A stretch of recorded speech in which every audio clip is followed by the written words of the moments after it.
day before Nigeria launched or established a state of emergency in 3 northern states to outwin Boko Haram, 741 people had died due to Boko Haram activities in Nigeria.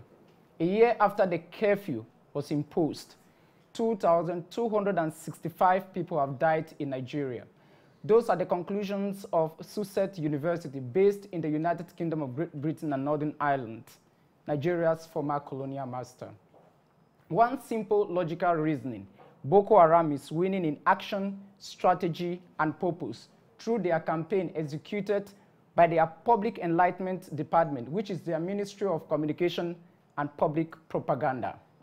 Today, the international community is mobilized in outwinning Boko Haram in all the senses of the word. And last week, world leaders met in Paris, France, to elaborate a global action against Boko Haram. One major issue is that Boko Haram has adopted some 276 Nigerian girls. Everybody wants to take the children back. Can the children ever be found? If not, should Nigeria be qualified a hopeless state as the nation's most celebrated author, Wole Soyinka, has suggested? My guest today on Globewatch is British Minister for Africa.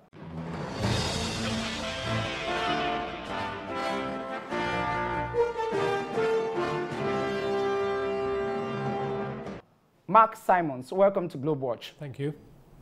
The Cameroonian leader Paul Biya, in a rare harsh public tone last week in Paris, declared, and I quote, "We are here to declare war on Boko Haram. Certainly, we are heading towards another Pakistan and Afghanistan."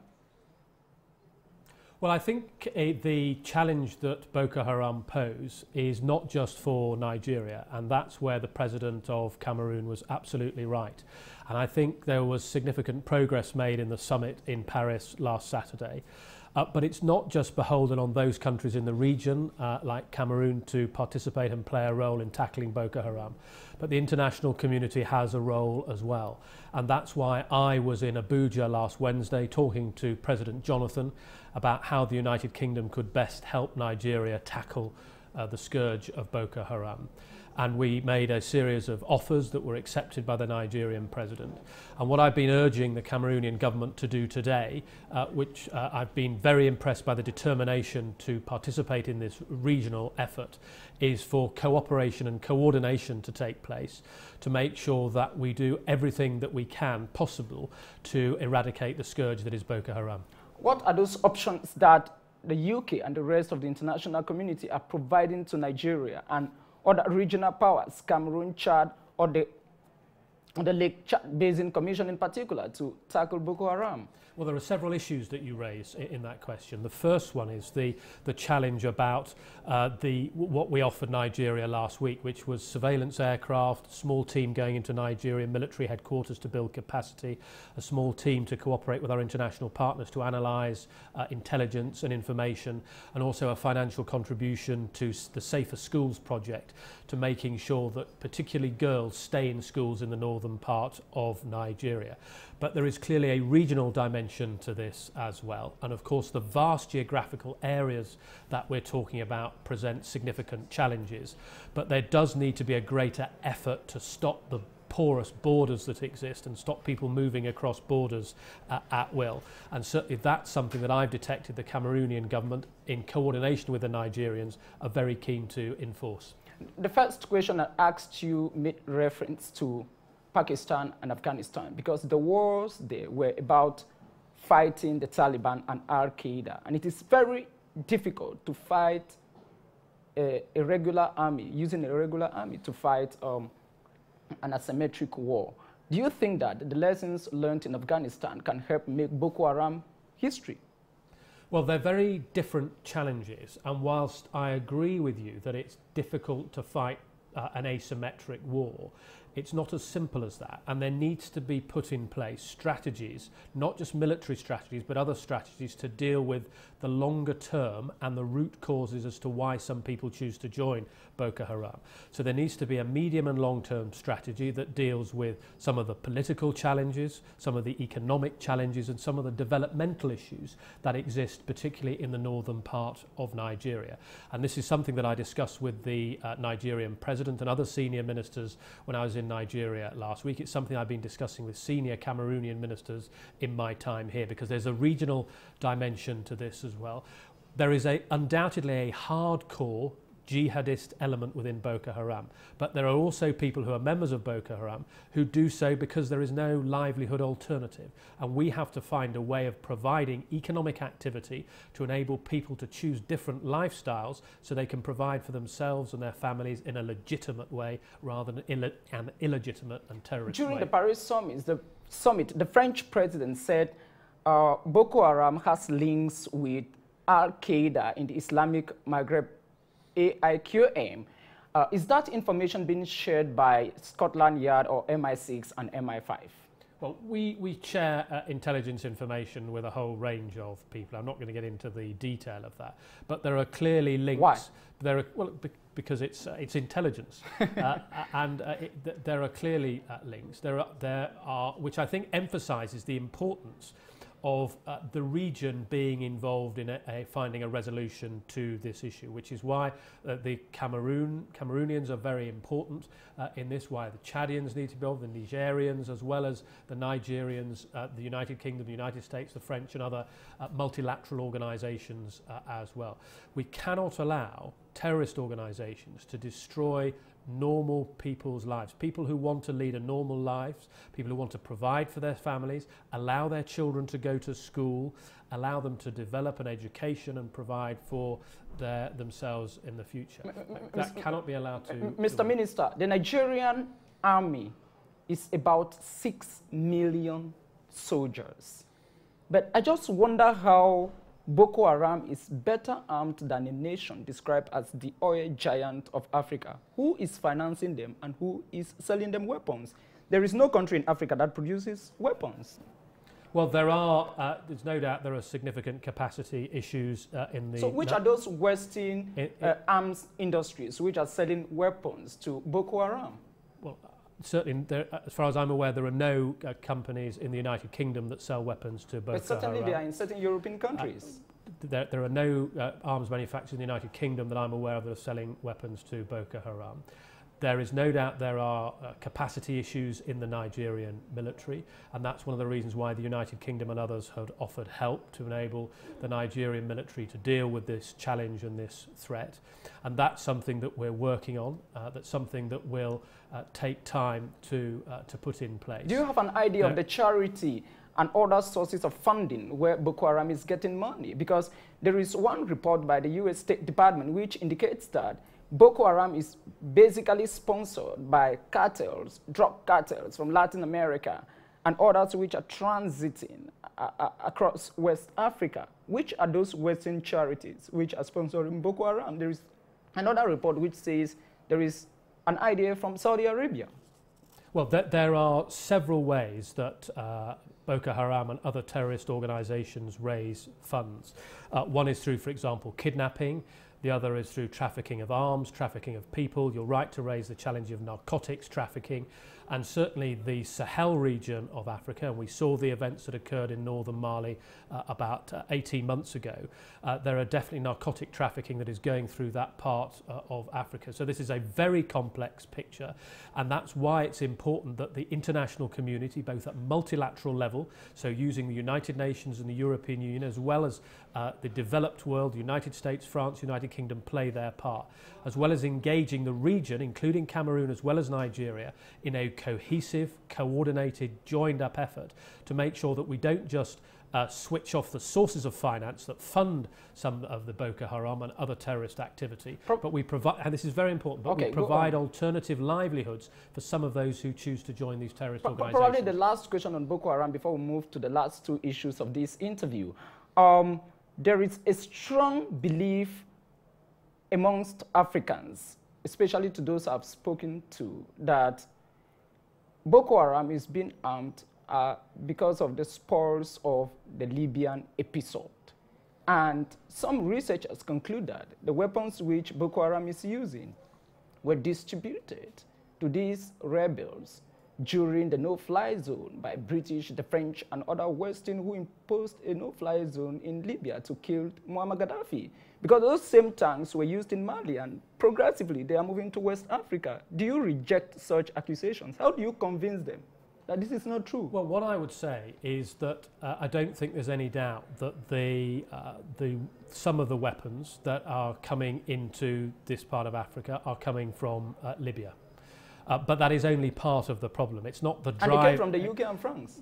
It's not the driver of the problem. The driver of the problem is twofold. It's a small jihadist group, and secondly, it's a lack of alternative livelihoods, which is why the economic and developmental medium-term aspects are so important. Because without putting that in place, we won't break the cycle of conflict, and it's one of the challenges that exists elsewhere in Africa, where a short-term solution has been put in place, i.e. disarming people, assimilating them back into armed forces. The cycle reoccurs in the future. And to make sure that we break the cycle of conflict and we stop Boko Haram reoccurring in the future, as well as the short-term challenge. And that's why this medium-term plan is so important. Let's move to Central Africa. This is a country in a very difficult situation. If you talk to all UN officials, including your Prime Minister, David Cameron, has made that statement clear in Parliament that the Central African Republic is in a very difficult situation. What is the UK doing to bring the country back to normalcy? Well, the United Kingdom is playing a very significant part in helping the Central African Republic rebuild itself through the multilateral institutions. We play a significant role in the United Nations Security Council as a permanent member, and we were very supportive of the transfer of the African Union troop deployment into United Nations troop deployment. We also make significant financial contributions through the European Union, which so far this year has contributed 50 million euros to the Central African Republic, as well as through the United Nations Development Assistance and Humanitarian Care that has gone in there. So to total, we've given about £25 million sterling to the Central African Republic. In addition to that, at the Brussels, the EU Africa Conference in Brussels, I met the interim president, Mrs. Samba Panza, and we discussed how the United Kingdom could best help the Central African Republic. The first and key element is to provide stability and security, not just in the capital, but outside in the rural areas as well. And I also think the fact that there are a significant number of refugees that have come into Cameroon from the Central African Republic needs to be reflected in some of the resources that Cameroon are getting to support those refugees. One but last question, Mr. Minister. Cameroonians know the UK as that country which has a very lukewarm attitude towards Cameroon. You closed your cultural center in Buea, you closed everything. Even during colonization, you are very reluctant. There is even one British who was named the Two-Late Herward. When I see you hold a joint commission to the investment forum with Cameroonian, are you really out for business now? I think the United Kingdom-Cameroon relationship is in a very positive place. We have very good relationships, both government to government. There are some significant United Kingdom businesses that are already investing in Cameroon. There are more that are interested in coming. The Trade and Investment Forum we held 10 days ago, 500 businesses from the United Kingdom attended to meet the Cameroonian Prime Minister and his team of ministers who came with him. So our relationship is in a very good place. I think, of course, we mustn't be complacent. There's much more that we can do together. But we're long-term friends of Cameroon, and we intend to stay friends, and we intend to both encourage British businesses to invest here, but also to engage with a very energetic and dynamic Cameroonian diaspora that lives in the United Kingdom to make sure that they help economic development and economic growth occur here as well. Last question in about 30 seconds, Mr. Minister. I go back to the beginning of the interview. You are so much committed in removing Nigeria from a very difficult situation. You know that the problems of Nigeria were partly and partly a contribution of British colonial legacy, because when you establish a federation in Nigeria, you know so well the book of Lord Frederick Lugard, The Dual Mandate in British Tropical Africa. You just sent reconnaissance aircraft, and before arriving in Nigeria, I already developed problems. Certainly, you are not ready to remove Nigeria out of difficulty because your first reconnaissance plane just collapsed. Well, the first thing I would say is that Nigeria is a sovereign country, and Nigeria must lead in the solution to Boko Haram, and indeed in the shorter term for hopefully the safe return of the abducted girls. But I attended the 100th celebration of Nigeria in Abuja. I was invited by President Jonathan to speak, and one of the things that came out of that 100th celebration was the huge pride that Nigerians have in their country, the diversity that they have, the size of their country, the economic development and economic growth that they have both in Lagos State and elsewhere in Nigeria. But they do have challenges, and as a long-term friend and partner, the United Kingdom stands ready to help Nigeria. The British Minister for Africa, Mark Simons, thanks very much for being part of our program today on the CRTV. Charles, thank you very much. It was a pleasure talking to you. Pleasure talking to you too. Thanks.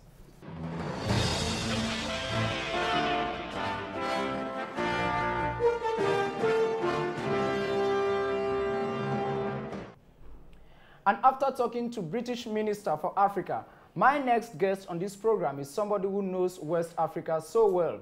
Most Cameroonians know him as the former president of the Bakassi Commission, but in reality, he was the former United Nations Special Representative of the Secretary General of the United Nations to West Africa. Amidou Ould Abdallah, thanks very much for accepting my invitation on Globewatch. Thank you. It is my pleasure to be with you. When you look at what is happening in West Africa today, and particularly in Nigeria with Boko Haram issue, what take do you have on that? Well, first of all, I'm very sad.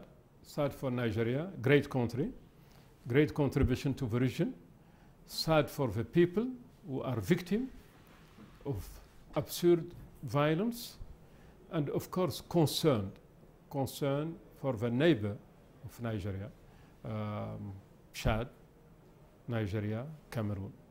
It is really a big issue, and it has to be addressed seriously, with quietness, but also with responsibility. You are heading a think tank around the Sahel area today, which is strategy, security in the Sahel zone. What kind of research work are you carrying on to understand the Boko Haram philosophy concretely?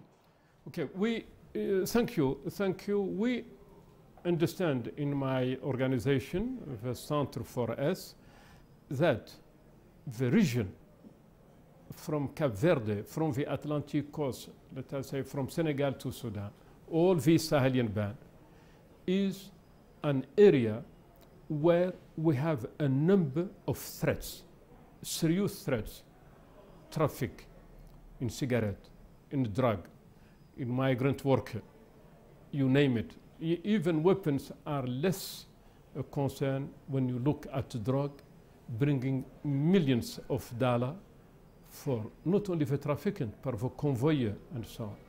And now we have radicals. These radicals get funding from this huge amount of money and so on. So there is a need to address violent extremism in a coherent manner, probably discreet, but efficient and collaborative effort between all concerned countries. You know Nigerian leaders so well, President Olusegun Obasanjo. You know President Paul Biya so well. You have worked with Yar'Adua and even the current president of Nigeria, Goodluck Ebele Jonathan. What do you think is going through the minds of these people you know so well vis-a-vis Boko Haram? Well, I think they are concerned, and rightly so, and they should not underestimate the threat. They should at the same time be careful not to give undue visibility or publicity to a group looking for it itself.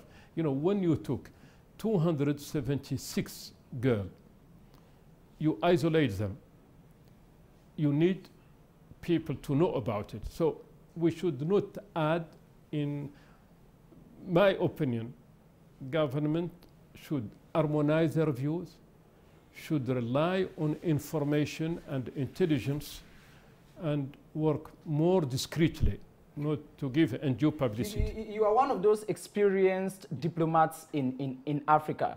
Do you think that a military solution can bring Boko Haram to justice? You have to do two things. You cannot ignore the importance of using capacity to stop, to deter, and to go after any bad guys, whatever he is. My concern is you do it the best way, usually Cameroon do, quietly, discreetly. But I will think mostly intelligence in the field and all field, because there is interconnectivity between all these groups, whatever they are. So we should not ignore their capacity to have information at their level. One but last question, Mr. Abdul. So much media commentaries have said Cameroon and Nigeria are not cooperating today. You know, during the Bakassi fight, there was a lot of cooperation between Nigeria and Cameroon. Do you accept with this widespread media publicity that Cameroon and Nigeria are on a disarray, that they don't agree on how to cooperate to tackle Boko Haram? Nigeria is asking for Cameroon airspace, and Cameroon says no, asking for military intervention into the Cameroonian territory, and Cameroon says, look, we are a sovereign country, we can't do that. Do you think there is any fault line between Cameroon and Nigeria today? No, honestly, I think two things. One, it is absolutely normal when you have two neighbors that there is suspicion. It is not only Nigeria, Cameroon. You have it everywhere. You have it between some countries, not only in Europe, but in Africa. When you have two neighbors, there is always suspicion. But I'm convinced that the two countries have a capacity to work together. And at the stage where they are now, the best is that every country, Cameroon on its side, Nigeria on its side, strengthens its own internal intelligence and security capacities. Then to share information. But if you start now jumping and to say, I follow you there, you follow me there, they may face kind of loophole. They may miss a point. To me, what they are doing now is the best. Okay, fine. Collect information, okay. Share it. Amadou Ould Abdallah, former United Nations Special Representative to West Africa, today heading a think tank which is concerned with security in the Sahel area of Africa. Thanks very much for having accepted to be part of our program today from the Cameroon Radio Television. It's my pleasure. Just stay with us. Now, last week in Paris, France, there has been too much media propaganda that Cameroon doesn't want to collaborate with Nigeria on how to solve the Boko Haram equation. My colleague and Chief Unity Palace correspondent, George Ebune, put the following question to the Nigerian president. My question goes to President Jonathan, Goodluck Jonathan of Nigeria. Your Excellency, prior to this meeting, the media projected Cameroon as an impediment to Nigeria's fight against Boko Haram.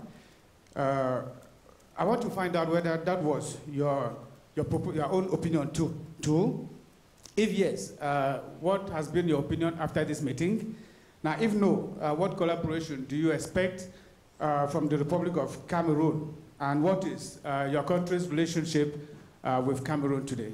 Starting even with the Boko Haram incidents, you know that Cameroon has been intercepting a number of weapons that have been brought in, targeted for terror operations in Nigeria. Yes, luckily you're a media person. It's not everything projected by the media is absolutely correct. I agree that maybe the media have that kind of wrong perception because most of these communities that have been devastated by the Boko Haram happens to be Nigerian communities on the Cameroon border. And the Boko Haram have cells, of course, in Cameroon, just like they are in Nigeria, they are in Central African Republic, they are in South Sudan, they're in Niger. So when they cross the border and devastate communities, and of course run back to Cameroon, internationally, Nigerian military cannot move into Cameroon except you take special permission. And of course, during our operation, there's no room for you to take permission to enter. So probably that is giving that kind of misconception that Cameroon is not a state policy, but this you must respect international boundaries, which is a bit inhibiting operations. That's one of the reasons why you see all of us here meeting with the president of France to see how we can work together, have a joint team that will have the leverage to move into any country in case we see terrorists. And my second guest of the year on this program was one of Cameroon's most respected historians. After examining the situation in Nigeria, the Central African Republic, and even in Chad, I asked the following question to Professor Daniel Aboa. With this mounting insecurity across our borders, do you think that Cameroon can survive? Of course, Cameroon have to survive. And you're talking of Cameroon as if you don't know that the Cameroon history is very rich of this type of situation that was overcome by Cameroonians. You know that even at the eve of our independence, we went on secession war. Well, that brings us to the end of today's edition on Globewatch from the Cameroon Radio Television. Next week, I will be joined by the Assistant Director General of the United Nations Food and Agricultural Organization. And after that, a special program here on the Crtv. We will be receiving one of the most influential personalities in the world, the president of the Federation of International Football Association, Joseph Sepp Blatter, will be talking to CRTV exclusively 4 days before the World Cup. So join us here on Globewatch. On behalf of the entire production crew in Yaoundé, I'm Charles Ebune, and I watch the Globe even when I am sleeping.